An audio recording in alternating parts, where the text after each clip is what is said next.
Hello, welcome and thank you for visiting the Open Leadership channel. My name is Michael Breeze, and on this video I'm going to cover some unhelpful beliefs that I have seen restrict and hold back many people in management and leadership roles. Now, I hope you find this video useful and interesting. Do stay until the end of the video and to see how you can sign up for access to more free resources. And if you haven't subscribed to the channel yet, it would really help me if you could do so. It makes it much easier for me to carry on making free content if you subscribe. Now, I've worked with leaders around the world over the last 20 years and have witnessed many of them struggle with their leadership approach as some problem or other or challenge was defeating them and their team. Now, in many cases, their problem was due to behaviours and styles of leadership that were based on some unhelpful beliefs, often unrealised, unstated, uncrystallised beliefs that were limiting them in their leadership understanding. Now, in this video, I'll share the 4 most common of these unhelpful beliefs that I've witnessed, with the intention of helping new leaders to avoid the consequential habits that can prove much harder to break if left later in the career. Now, it's worth mentioning that if you don't believe you hold any of the beliefs I'm about to list, or you feel that any of them sound too ridiculous, please watch till the end anyway. You might find that some of your views about how leadership works will reveal that some part of these unhelpful beliefs are somewhere in your thinking. Now, the 4 unhelpful beliefs that I've seen most often are, firstly, a sense of superiority, that once I was promoted I became a superior being to my people and behave accordingly. Or secondly, that perhaps just bringing my parenting skills. It's a bit like being a parent. I can just do the same things that I do with my children to be a good leader. The third one, quite common, is that leaders are supposed to know everything, that any gap in my knowledge is a failing or a weakness. And the fourth is an understanding that telling people what to do is the best way of being a leader.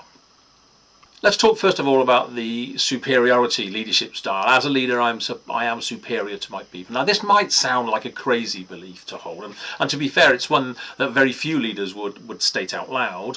But I've witnessed many leaders manifest behaviours that seem to be based on the belief that their position, their rank, their office, and whatever trappings they enjoy by value or dint of their title make them superior as a person. It confirms their superiority.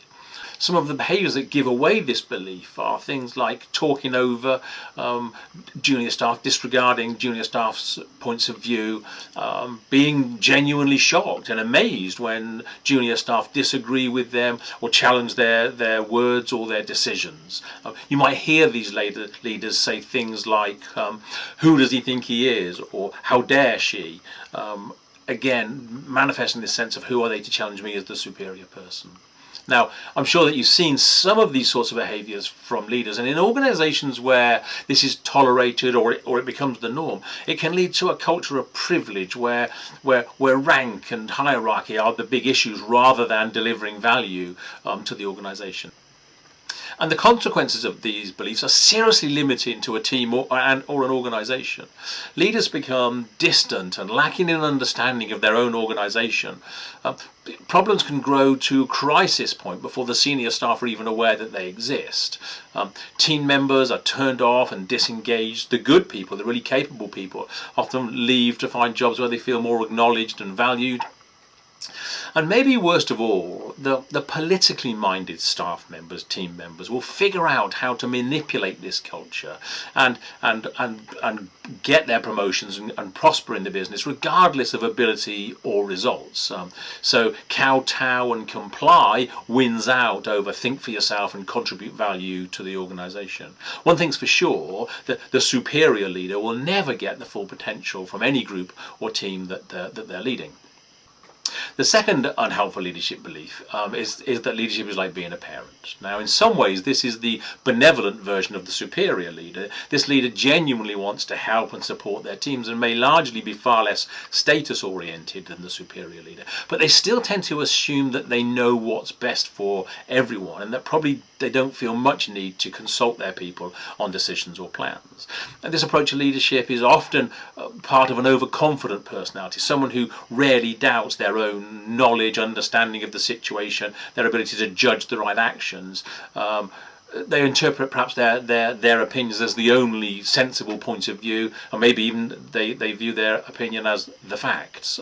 The consequences of this leadership style, in the normal run of things, this style can feel patronising or even smothering. It's a very uncomfortable thing to watch your leader either talk to you or other people as their children, as they gift them their affection, and it often is about this sort of affection that goes with obedience, people doing as they were told, or alternatively being scolded like a child for not following instructions to the letter. Their teams will often lack diversity of thinking, thought and ideas.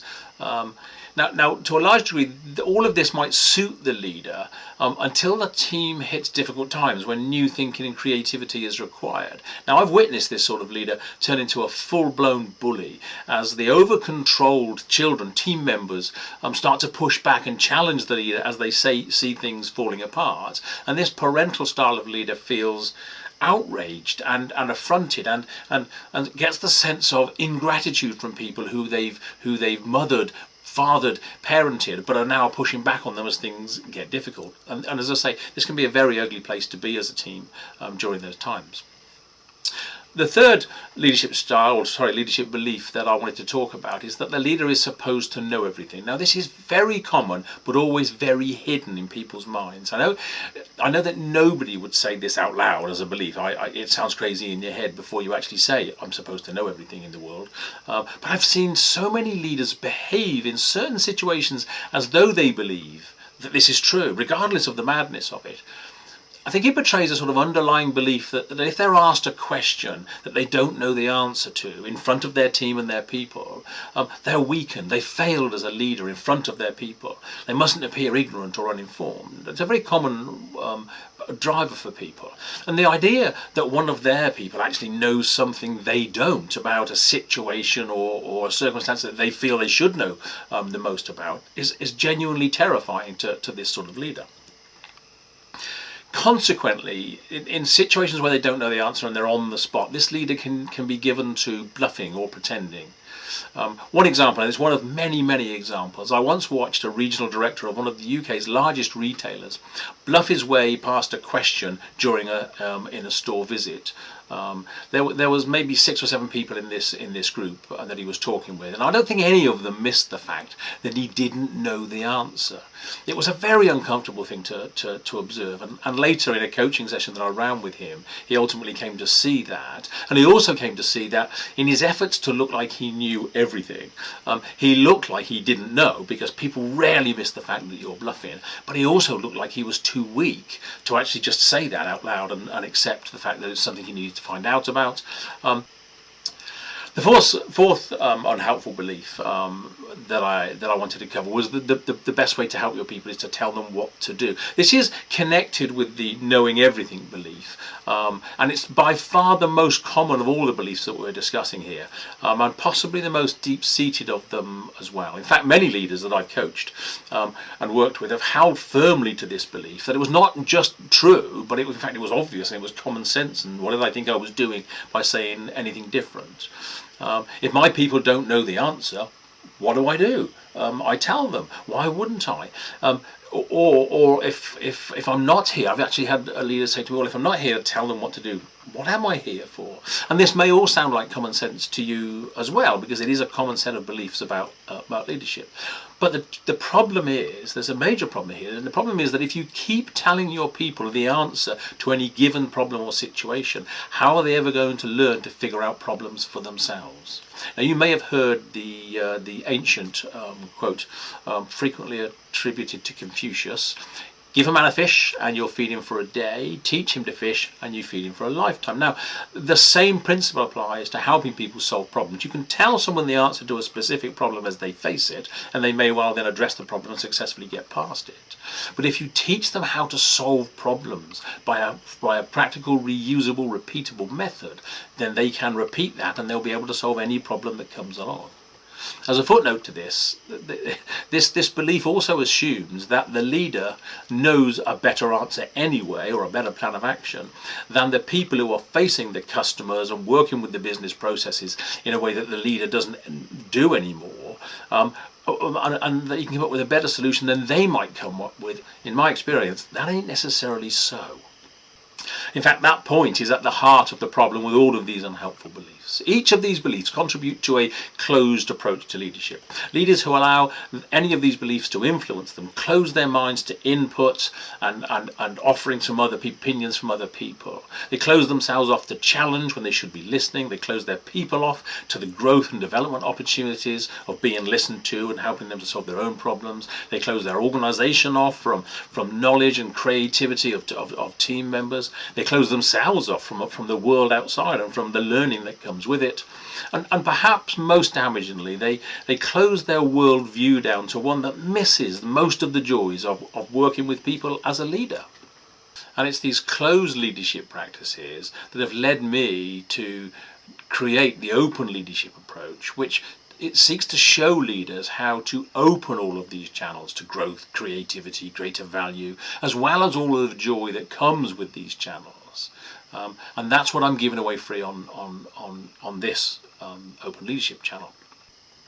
So I've thrown a whole bunch of unhelpful beliefs at you, and perhaps in doing so I've left you wondering what you should believe about leadership. In the coming videos, the next 2 or 3 videos, I will focus on that area, and I will offer you 4 powerful, helpful beliefs from which you can build a much better approach to leadership. Now, I hope you found this video useful. As I said at the start, there are a number of ways that you can sign up for additional free resources. Obviously, you can subscribe here. Please do that. Please also hit the reminder bell so that you'll get a communication whenever I post a new video, which is currently a weekly cycle. If you visit the openleadershipbase.com, that's the openleadershipbase.com, you can sign up for a community there and get into a dialogue with other people in a similar situation as you in terms of their leadership learning process. You can also access free resources there, PDFs, which are excerpts of my book and other material to help you to master the open leadership approach. All of this free of charge, and you simply need to go to the base and sign up. And as I say, also please do subscribe here. It makes things much easier for me. Thanks again for visiting, and I hope to see you next time.